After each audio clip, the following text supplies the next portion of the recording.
歡迎收睇第7集嘅《英明天下》，依然有我 Yanny 同埋黃英師傅同大家解答。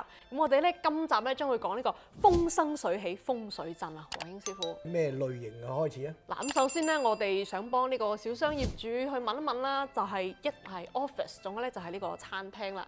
咁我哋喺呢個工作環境中，無非都係點樣可以財源廣進，係啦，揾到錢。第二咧就係升職加薪老細少啲啲吉咁樣嘅啫。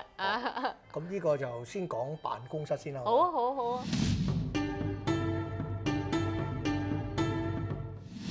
嗱，因為辦公室咧係比較複雜嘅，咁你有冇房咧？如果冇房咧就難做啦，因為一個大堂入邊咧就好難搞嘅，除非個老細咧佢肯同意你先至做得到。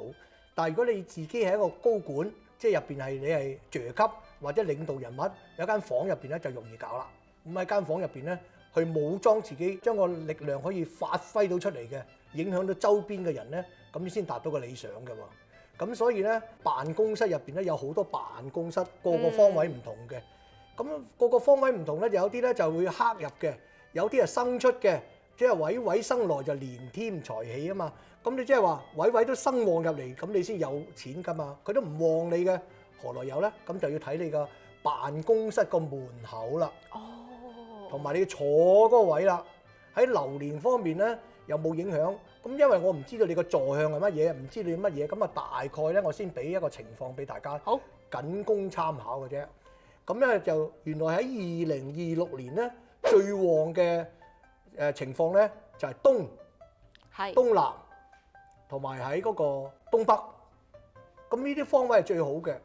咁如果你買一本通勝嚟講咧，通勝就話俾你聽大旺東西，東同西，其實西點樣大旺咧，我就真係唔知啦，可能佢搶人嘢咯，搶人嘢，搶人嘢大旺啦，呢個唔講佢啦。咁我哋先講一個辦公室入邊你保護自己嘅咧，就先教你幾招先。好，首先你坐個位，千祈唔好面向南邊，唔好坐喺南邊。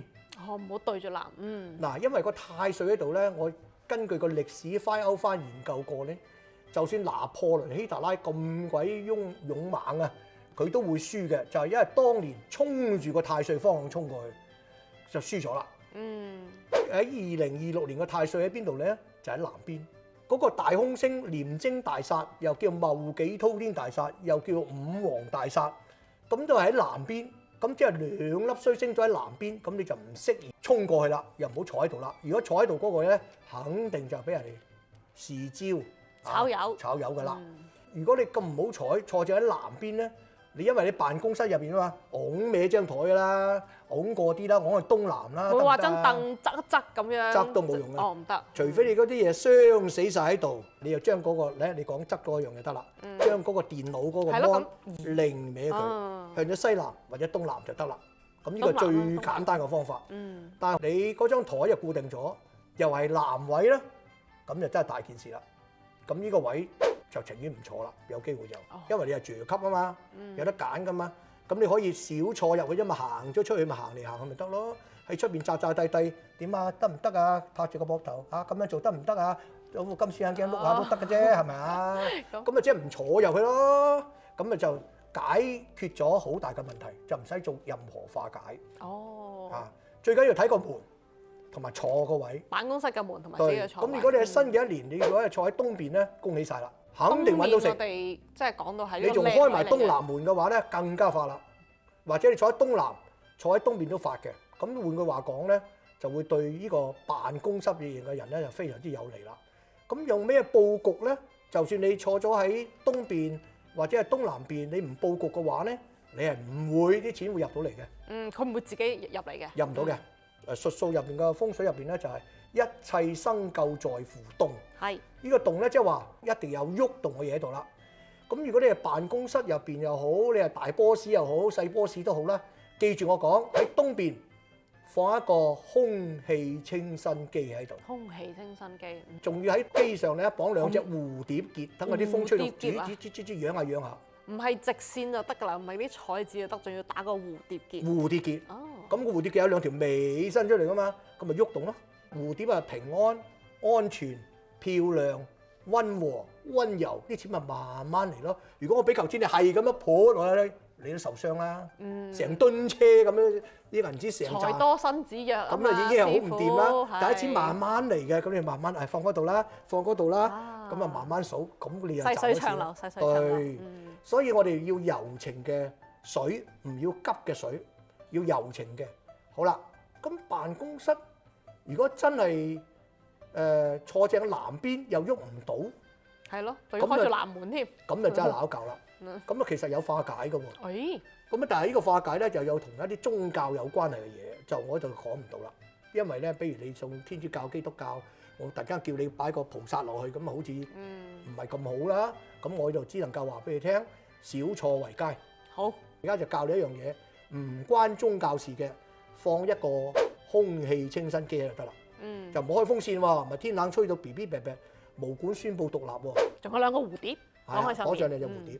咁呢個就搶運法，搶運法。咁啊，辦公室入邊想賺多啲錢咧，咁你記住我講一樣嘢，就喺個東南角，你係老細嚇，喺東南角嗰度咧就放咗8件白色嘅陶瓷嘅嘢就得啦。白色嘅陶瓷嘢，有冇話佢形狀要係圓啦、嗱，動物啊，定係贊助我哋呢個節目俾我哋拍嘢呢個地方咧，佢就有得賣嘅，就係白玉石蛋。哦，我啱啱見到啊。係啦，啲蛋代表立春嗰時，即係代表春天，即係有新嘅發展。咁咧就要買埋個座喎，但係佢可能會送埋俾你都未定嘅。係你搭我個袋出嚟咧，可能會送埋俾你，唔計你錢。係啦，但我哋天后衛視個袋試一係試啊。唔係搭我黃英好啲。哦，咁啊，我咁用黃英師傅啦。咁你咧就送埋個座俾你啦。咁你翻嚟咧，隻要向上嘅，肥嘅向下，即係尖嘅向上。嗱，點解尖嘅向上咧？嗱，呢個秘密嚟㗎，唔講又唔知㗎喎。你留意下，所有大機構都係 A 字頭嘅，有冇留意啊？賺到錢嘅係咪 A 字頭啊？成個火箭咁衝上去嘅喎。如果調翻住個雞蛋肥嘟嘟向上咧，就衝下邊啦。有兩間大公司，大家知啦，我手機啦，嗰個嚇寄航運、空運嗰個啦，係做到趴晒地啦，都望到咁樣嘅，係咪 A 啊？即係佢嗰個 foundation 啊嘛。對，咁嘅情況下咧，就好似滴水咁滴落嚟咯。係咪肥啲啊個滴水？後邊嗰度係尖㗎嘛。咁所以呢個咧就有錢啦。明白明白。咁所以換句話講，嚟買咗你都要嗰隻蛋唔好歪啊，歪就去咗隔離嗰個人度㗎啲錢，一定要垂直。所以我哋係講2月4號咧，立春就嗰隻蛋垂到好直嘅。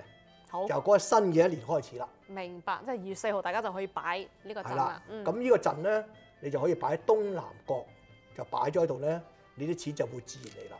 幾多隻？8隻。啊，8隻。如果你仲想勁啲咧，仲可以勁想撈啲啊！埋偏財咧，哦，你就買佛手啦，白色嘅佛手，佛手8隻花啊！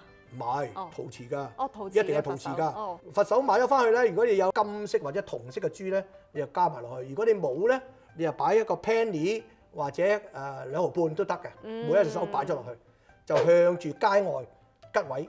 咩街外吉位咧？就係東南、東北，哦，呢啲全部係吉位，同埋吉位北都係吉位，4個吉位。咁所以咧，呢個就辦公室入邊要做嘅嘢。咁如果你話我放唔到個空氣清新機咧，就擺一個招財佛喺度咯，入下咪得咯。千祈唔好擺招財貓啊！啊，招財貓唔啱係嘅，因為冇人放你又放啊。12生肖入邊有3幾個唔啱㗎。嗱，蛇啦、龍啦、鼠啦，係喎，鼠猴啦，呢4個生肖已經唔啱㗎啦，因為有刑克㗎。所以貓屬老虎科，咁我哋12生肖有隻老虎㗎嘛。貓屬老虎科嚟嘅，所以就唔落得啦。明白。所以唔可以放招財貓。好，招財貓咧係邊啲人諗出嚟咧？就係日本仔諗出嚟嘅。啊，嗰度有段古嘅，但係有機會我先同大家分享一下啦。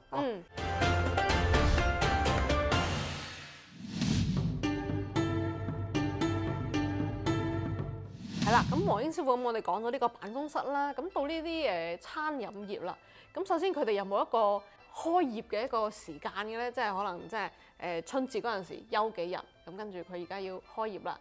嗱，如果講開業咧，我就話俾大家聽咧，最好就係好似係初10啊，我記得好似係應該係初10嗰日，你哋睇一睇係咪初10嗰日係好日子啦？攞本嗰個通勝睇一睇，嗰日係好日子，你就喺嗰日開啦。初10開咧，嗰日咧就係好旺嘅日子嚟嘅，又同個太歲合咗嘅，咁啊即係百無禁忌咯。明白。咁啊，所以咧就用嗰日有好長嘅時間㗎，好似由朝頭早9點至到下晝嘅7點嘅。咁你開咩都開咗啦，係咪啊？咁你可以喺開業嘅時間去做呢個時間。咁咧，但係你開業咧就要記住啦，要睇你做啲乜嘢。比如你做食嘅嚟講咧，如果你想旺嘅咧，就唔係咁樣啦。開咗業之後咧，要請人食下嘢嘅。哦，即係可以送一啲呢個。即係嗱，比如你嚟幫襯啦，開年啊嘛，我開門啊嘛，咁我請你食啲嘢啦，有咩所謂啫？哦。啊，比如有啲小食啊、小吃啊，咁咪送俾你食。即係買 A 餐就送鴛鴦嚇。啊，係啦。係啦，呢個啱啦。買 B 餐就送奶茶咁樣。係咁上下啦。咁你送啲嘢俾人食咧，你唔好以為你蝕底喎，佢回饋翻你個 tips 好大嘅喎，啲人好過癮嘅喎。你咁大方，佢係越大方嘅喎。但係一樣有個別嘅人好小氣嘅，但係大方嘅人多過小氣嘅人嘅。記住一個叫做循環。即係總之你欠咗人嘅嘢，係咪覺得囉囉攣啊？會㗎，覺得。你成日都好似爭佢嘢咁樣，係咪要還俾佢啊？未完成呢樣嘢。對啦，冇錯。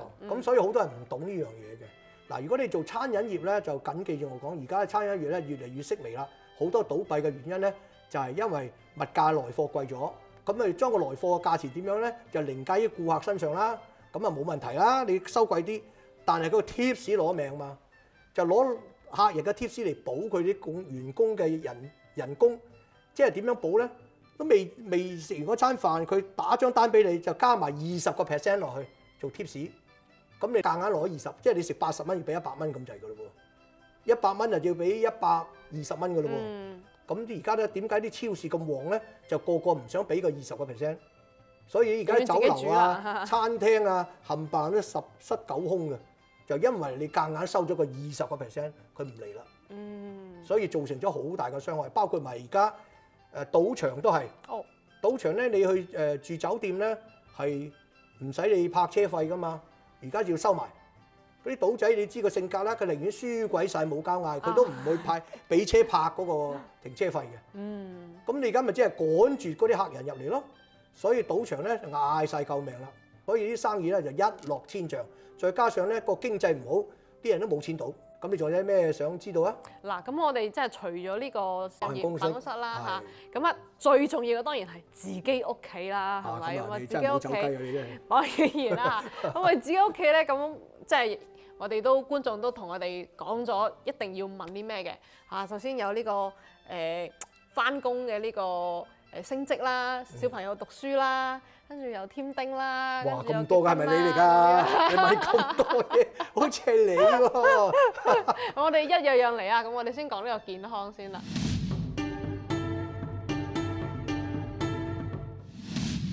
電視機前邊嘅觀眾，因為你冇健康嘅身體咧，地下有條黃金鏈，你都冇辦法踎低去執佢嘅，因為你唔彎得腰啊嘛，又唔踎得低啊嘛，咁你咪俾個後生仔埋嚟。笨嘅，咁都執唔起，我執咗佢走咗去。眼光光見人執咗條金鏈走咗去。咁即係呢個故事咧，即係話俾你聽咧，你首先健康係最重要，然後先揾錢啊。第三先至細路仔教學讀書係點樣做嘅。咁而家就嚟㗎啦噃。好嗱，千祈唔好瞓咗去南邊、西北邊。我唔理你點放張床，你度到係南邊、西北邊，你就健康出問題。咁瞓喺最好嘅幸運嘅位置喺邊度咧？向東、向東南、向東北。東北咧就有以下嘅生肖唔瞓得嘅，係咩生肖咧？蛇、猴子唔瞓得呢個方位。咁蛇同猴有兩個方位俾佢揀嘅喎，一個就東邊，一個就東南。將張床頭懟咗個位就得啦。咁你有兩個位，你唔會話雜角啦。咁你總之賴到就東同東南，你就掂啦。就唔好去咗南啊得啦，去咗南咧就分分鐘咧健康就出問題嘅。如果你開個門啊，頭先就冇講啊。如果你個房門開咗南同埋去西北門咧，咁啊真係唔好彩啦。咁啊只有買啲嘢破財擋災啦。咁啊買啲啷啷上去，要真銅嘅啷啷嚇，要假嘅電鍍嘅係冇料到㗎，係幫唔到㗎。要真銅嘅啷啷，咁啊掛喺個門抽度。點掛法咧？西北嘅咧就6個。南邊咧就1個、4個，1個或者4個，咁咧就可以化解到啦。一串4個或者1個，咁啊1個咧就要大少少，細個咧就可以4個，咁就可以化解到啦。咁啊掛喺個門抽出邊啦定入邊啦冇乜所謂嘅呢個。自己屋企嘛。自己屋企嚟嘅，因為你開門閂門都困到佢啦。但係如果喺自己屋入邊咧，最好掛個門嘅出邊嗰個抽嗰度好啲，因為你出入唔覺意困到佢響啊嘛。我就利用個聲頻咧，係將啲衰嘢逼走佢，或者係化解佢，係啦。咁呢個就容易解決啦。你哋開咩門都得啦，而家就係分咗呢兩嚿嘢出嚟先。我哋先講東南西北嘅門。咁首先咧，我哋要知道，如果你開到東門咧，我就首先恭喜你啦。即係喺新嘅一年咧，你個財運係旺盛嘅，成間屋係旺盛嘅。咁啊喺東門咧，點樣去將佢催旺佢咧？咁呢個簡單到冇人有嘅，你淨係花費買2張紅色地氈搞掂啦。哦，接呢個 lucky 入嚟，接個財神入嚟啊！哦，咁啊點樣接咧？擺一張喺 outside，即係出邊，一張喺屋嘅入邊就得啦。哦，2個地氈，紅色嘅，紅色嘅，越大張越好。嗱，唔好咁細張啊！個門口咁鬼大，你咁細張漏晒㗎啦喺旁邊，要掙門嘅。啊，咁啊2張地氈，咁呢個財咧就我哋成日講啦，財來自有方，唔使咁浪漫就嚟啦，自然就嚟啦。咁你話我地氈嗰度門，我掩開好多門都係好隻腳貼地㗎嘛。係。咁你地氈又擺唔到喎，咁啊點算咧？咁啊教你一個好簡單嘅方法，出邊擺地氈擺到啦啩，喺門嘅後邊貼個財神喺度得啦。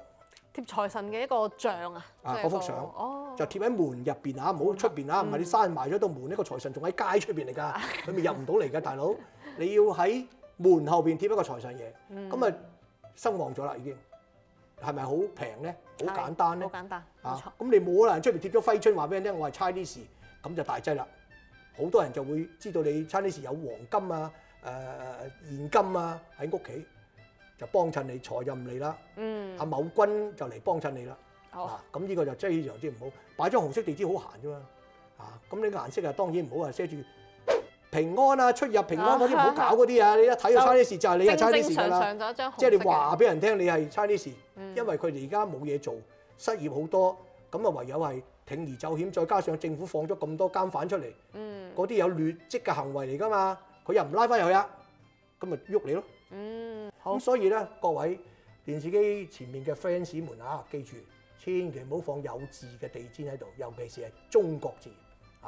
日文字都唔得啊！話俾你聽啦，唔好搞啲咁嘅嘢啦。唔好有字啦，唔好有字喺度得啦。好啦，除咗呢樣嘢之外咧，簡單個財就入咗嚟啦。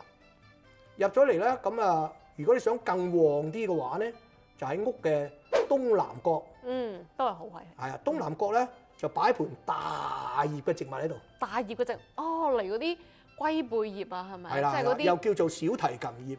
即係好似小提琴咁彎到好似女人嘅身影咁樣嗰隻。唔需要喺陽光底下，佢可以喺室內嗰度。你養得佢生就得㗎啦。要陽光光合作用㗎嘛。你俾佢少少，比如近啊嗰個門口啦喺嗰度啦，咁你喺旁邊咯，有陽光射到入嚟咪得咯，窗口就買一盆大葉嘅植物，就會有生財同埋生旺嘅作用。咁啊，仲有一個好處喎，仲會令到嗰個女平時懶鬼到暈嘅，突然間勤力咗㗎喎。咁巧妙嘅喎，你可以試下啦。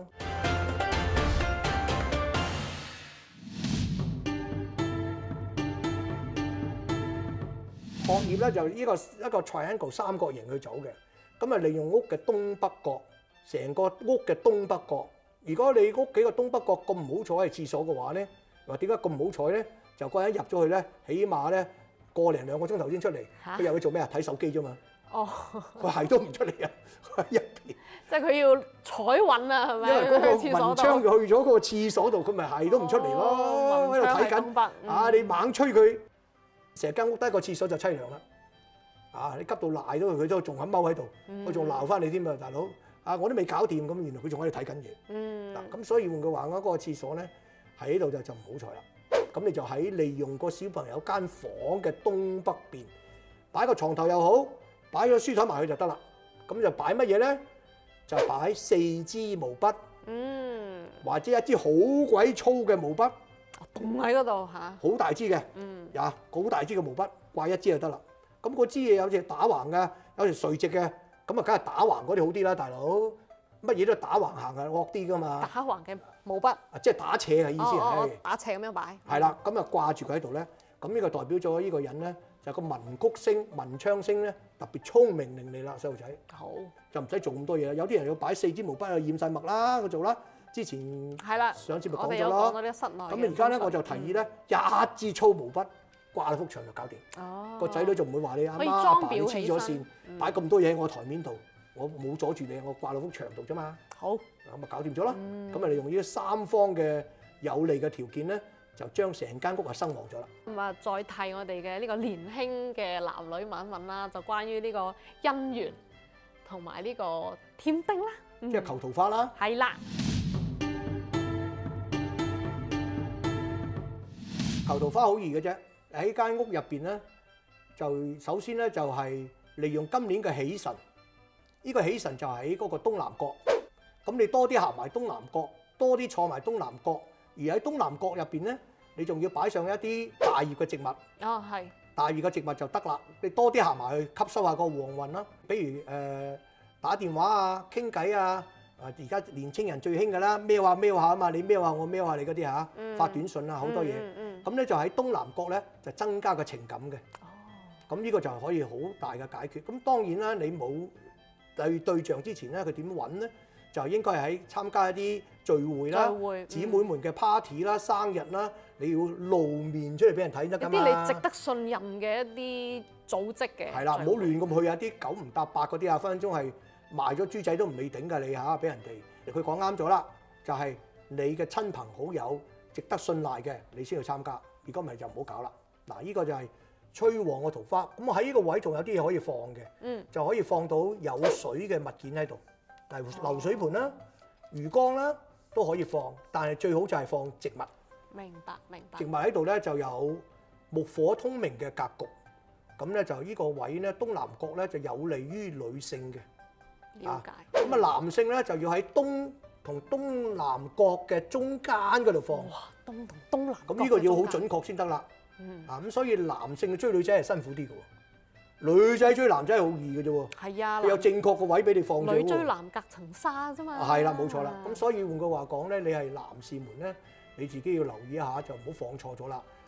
你放咗去到咗東邊咧，咁你正東咧，你只係利財嘅啫，就唔利揾到女朋友嘅。明白。好啦，到最後一個啦，就係呢個添丁啦。